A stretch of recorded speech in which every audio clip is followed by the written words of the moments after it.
다들 이마나 미간 생각하셨을 텐데요. 오늘은 누구나 아는 부위 대신에 딱 3군데 추천해드리겠습니다. 여기는 보톡스로만 관리하셔도 늙어 보이는 얼굴 걱정 안 하시게 될 거예요. 아마 훨씬 젊어 보이실 겁니다. 또 보톡스는 시술 중에 가장 저렴해서 접근성도 좋잖아요. 물론 그렇다고 지나치게 저렴한 몇천 원대 보톡스는 아마 가능성이 높습니다. 만약 의사들에게 주름에 좋은 시술 딱 하나만 꼽아달라고 하면 단연컨대 보톡스가 가장 많이 언급될 건데요. 그런데 보톡스를 맞아도 효과를 못 느꼈다, 그런 분들은 아마 잘못 맞으셨을 겁니다. 실명의 위험, 얼굴이 울퉁불퉁해진다 등등 여러 가지 부작용에 대한 말들도 있는데요. 그래서 오늘은 보톡스 효과를 최대한으로 볼 수 있는 부위 3가지와 내성과 부작용이 과연 진짜인지까지 보톡스의 모든 것을 하나씩 설명해 드릴게요.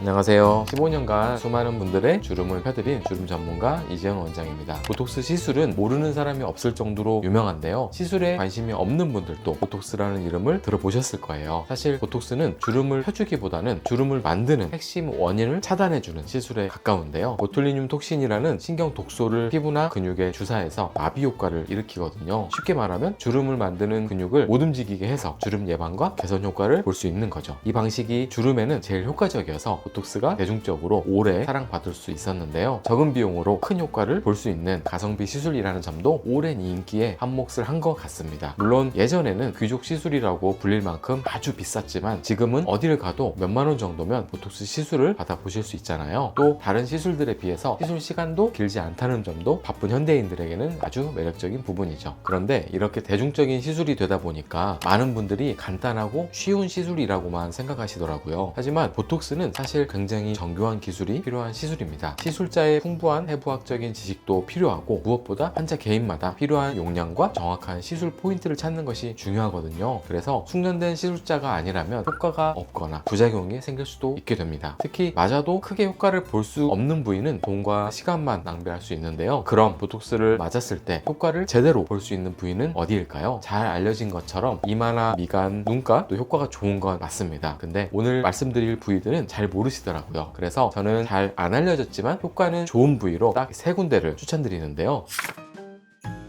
첫 번째로 말씀드릴 부위는 콧잔등이에요. 콧잔등에는 여러 근육들이 위치해 있어서 표정에 따라서 여러 방향으로 주름이 생기는 부위인데요. 그래서 사람마다 다 똑같은 모양으로 생기지는 않습니다. 문제는 콧잔등이 웃을 때나 얼굴을 찡그릴 때 반복해서 접히는 부위이기도 하잖아요. 대표적인 표정 주름이라고 볼 수 있죠. 표정 주름은 계속 반복되면 나중에는 가만히 있어도 주름 자국이 남게 됩니다. 이걸 표정 주름이 굳어진 상태라고 보시면 되는데요. 나이가 들수록 콧등 위 주름이 점점 깊어지는 것을 체감하시게 될 거예요. 콧잔등 보톡스는 바로 이 표정 근육에 힘을 살짝 빼주는 역할을 합니다. 완전히 못 움직이게 만든다기보다는 과하게 찡그리는 힘을 줄여준다고 생각하시면 되는데요. 그래서 맞고 나면 표정이 부자연스러움 없이 콧등 주름만 좀 덜 잡히게 됩니다. 콧잔등 주름이 있는 얼굴은 전체적으로 피곤해 보이고 인상이 강해 보이기가 쉬운데요. 그래서 사자주름이라고 부르기도 하는 거겠죠. 반대로 이 부분이 매끈하면 얼굴이 훨씬 부드러워 보입니다. 특히 평소에 무의식적으로 미간이나 콧등에 힘을 많이 주시는 분들, 웃을 때 콧등을 많이 쓰시는 분들, 눈이 잘 보이지 않아서 미간과 콧등을 과하게 찌푸리시는 분들 등등 이런 분들에게는 효과가 굉장히 좋은 부위입니다. 다만 콧잔등 보톡스도 주의할 점은 있는데요. 여기는 근육이 작은 부위이기 때문에 용량 조절이 필수입니다. 또 예민한 부위이기도 해서 피부 깊숙해 있는 근육에만 놓는 게 아닌 좀 얕은 근육에도 놓아야 하는 것도 중요하죠. 또 너무 많이 들어가거나 깊게 들어가면 표정이 어색해 보일 수도 있고 웃을 때 부자연스러워질 수도 있습니다. 또 아까 말했듯이 콧잔등은 여러 근육이 작용하는 부위라서 시술 부위가 조금만 어긋나도 미간이나 눈 주변에 영향을 줄 가능성도 있습니다. 그래서 이 부위는 특히 경험이 많은 시술자에게 받으시는 걸 추천드리겠습니다. 정리하면 콧잔등 보톡스는 표정 주름 예방과 인상 개선에 효과가 큰 부위지만 싸다고 아무 데서나 맞기에는 리스크가 조금 있는 부위라고 보시면 됩니다. 두 번째로 추천드리는 부위는 턱끝입니다. 턱끝 보톡스는 아직도 생소하게 느끼시는 분들이 많더라고요. 그런데 실제로 진료를 하다 보면 턱끝 하나만 바꿔도 인상이 확 달라지는 분들이 굉장히 많은데요. 턱끝에는 입을 다물고 입꼬리를 조절하는 근육들이 붙어 있습니다. 이 근육들이 과하게 긴장을 하면 입꼬리가 아래로 끌려 내려가게 되는데요. 특히 많이들 고민하시는 게 바로 이 자갈턱일 겁니다. 웃거나 힘을 줄 때 거울을 보면 턱끝이 울퉁불퉁하게 튀어나오는 걸 확인할 수 있는 건데요. 이게 바로 자갈턱입니다. 이쪽 부근의 근육이 계속 수축을 하면 피부가 울퉁불퉁하게 접히면서 마치 자갈처럼 보이게 되는 거죠. 문제는 이 자갈턱이 생기면 얼굴 인상이 굉장히 거칠어 보인다는 건데요. 괜히 화난 것처럼 보이기도 하고 피곤해 보이기도 하고 나이 들어 보이기도 하는 되는 요소 중에 하나입니다. 특히 입 주변이 같이 처져 있으면 우울하고 힘이 없어 보이는 인상이 되기가 쉽죠. 턱끝 보톡스는 자갈턱을 만드는 근육의 힘을 부드럽게 풀어주는 역할을 하는데요. 그래서 맞고 나면 턱끝이 매끈해지고 입꼬리가 자연스럽게 올라가 보이게 됩니다. 결과적으로 얼굴 인상이 훨씬 부드럽고 밝아 보이게 되는 거죠. 또 하나 좋은 점은 턱끝 보톡스는 사각턱 보톡스 같은 다른 턱 보톡스에 비해서 비교적 적은 용량으로도 효과를 볼 수 있는 부위라는 점입니다. 그래서 비용 대비해서 만족도가 높은 편이라고 생각을 하는데요. 다만 주의할 점도 없는 건 아닙니다. 턱끝에 보톡스를 너무 많이 넣으면 입을 오므리거나 말할 때 불편함을 느낄 수도 있고 표정이 어색해질 수도 있습니다. 정확한 포인트에 시술하지 않으면 입 주변 움직임에 영향을 줄 수도 있어요. 그래서 이 부위 역시 얼굴 구조를 정확하게 이해하고 있는 의료진에게 받는 것이 중요하겠죠? 정리하면 턱끝 보톡스는 적은 비용으로 인상을 부드럽게 바꿀 수 있는 핵심 부위이지만 정확한 용량과 위치에 시술을 해야 입 움직임이 이상해진다거나 하는 부작용을 피할 수 있습니다. 세 번째로 말씀드릴 부위는 바로 스킨 보톡스인데요. 스킨 보톡스는 일반 보톡스랑은 개념이 조금 다릅니다. 둘 다 보툴리늄 톡신 성분을 쓰긴 하는데 시술 위치와 목적에서 차이가 난다고 보시면 됩니다. 일반 보톡스는 근육층에 주입해서 표정을 만드는 힘 자체를 줄이는 시술이고 스킨 보톡스는 보툴리늄 톡신을 묽게 희석해서 피부에 아주 얕게 촘촘하게 놓는 시술인데요. 깊은 주름을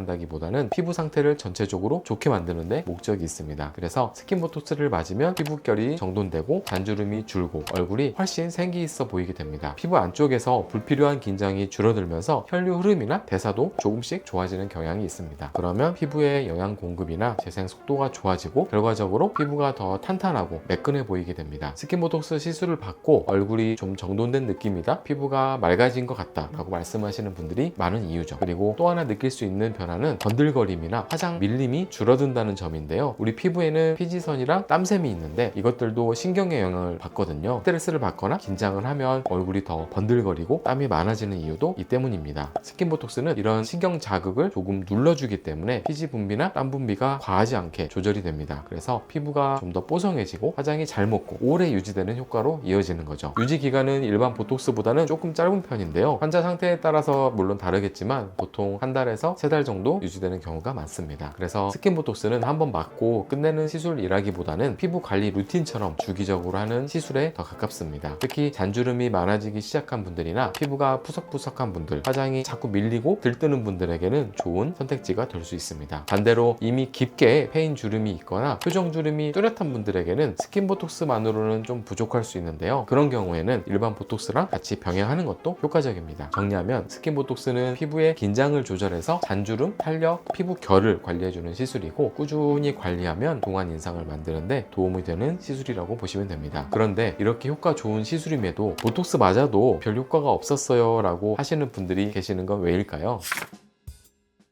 이런 실패 사례들의 첫 번째 원인은 너무 싼 보톡스입니다. 요즘 광고 보니까 몇천 원대 보톡스도 있더라고요. 물론 가격이 싸다고 무조건 나쁘다고 할 수는 없지만 지나치게 싼 데는 다 이유가 있습니다. 일명 물톡스라고 하는 너무 묽게 희석한 주사일 확률이 높은데요. 보톡스는 일반적으로 생리식염수를 희석해서 사용하는데 이때 너무 많은 양의 물을 희석한다면 당연히 효과는 떨어지게 됩니다. 주사는 맞았는데 들어간 톡신 양이 너무 적어서 효과가 없는 상태가 되는 거죠. 그래서 며칠 지나도 변화가 없고 나한테는 보톡스가 안 맞나? 이렇게 오해하게 되는 겁니다. 또 하나 흔한 실패 원인은 과한 욕심입니다. 좀 더 세게 해주세요, 이번에 확실하게 잡아주세요, 이렇게 요청하시는 분들도 계시는데요. 보톡스는 세게 넣을수록 좋은 시술이 아닙니다. 과하면 표정이 죽고 인상이 굳고 오히려 나이가 더 들어 보입니다. 특히 이마, 눈가, 미간 같은 부위는 과하면 바로 티가 나는데요. 그래서 보톡스는 숙련된 시술자를 찾아서 원장님을 믿고 진행해야 하고 가장 싼 곳을 찾는 시술이 아니라 가장 잘 봐주는 곳을 찾는 시술이라고 생각하셔야 합니다. 이런 실패 사례를 건너듣고 시술을 망설이시는 분들도 계신 반면에 내성이나 부작용에 대한 두려움으로 시술을 망설이는 분들도 계신데요. 계속 맞으면 효과 없다는 등의 내성 이야기부터 잘못 맞으면 눈이 실명이 될 수 있다는 등 무서운 부작용에 대한 소문들이 있는데요. 과연 이게 정말 사실일까요?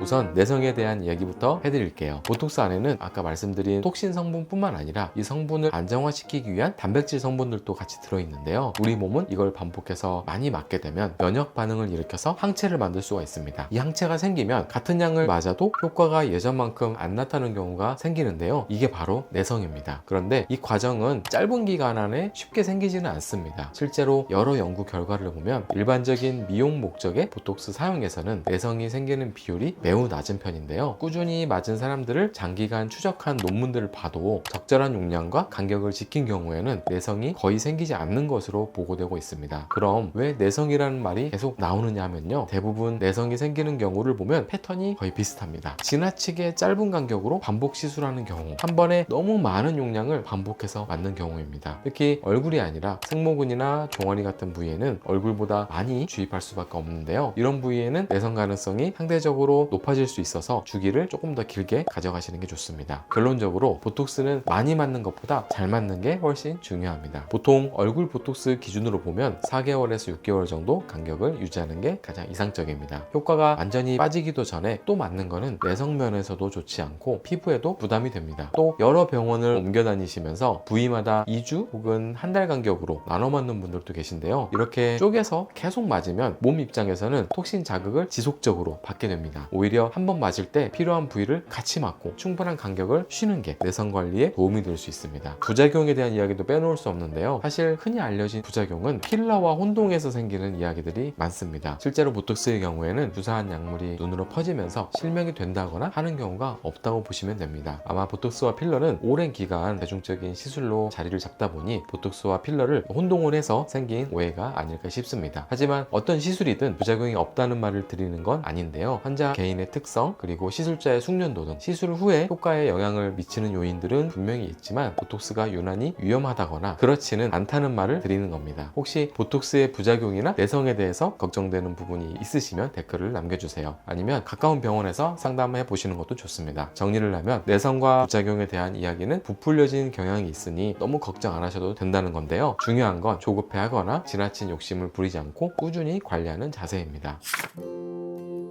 오늘은 보톡스를 맞으면 효과를 볼 수 있는 부위에 대해 말씀드렸는데요, 콧잔등은 인상을 부드럽게 만드는 핵심 부위이고요, 턱끝은 자갈턱을 개선해서 얼굴 분위기를 바꿔주는 부위입니다. 스킨 보톡스는 얼굴 전체의 컨디션을 끌어올려주는 관리용 시술이고요, 이 세 가지만 잘 관리해도 실제로 얼굴 나이가 확 달라 보이는 분들이 굉장히 많습니다. 보톡스는 싸게 많이 맞는 시술이 아니라 제대로 맞아서 오래 유지하는 시술입니다. 잘 맞으면 정말 10년도 더 젊어 보일 수도 있고요, 잘못 맞으면 돈 쓰고 스트레스만 받게 됩니다.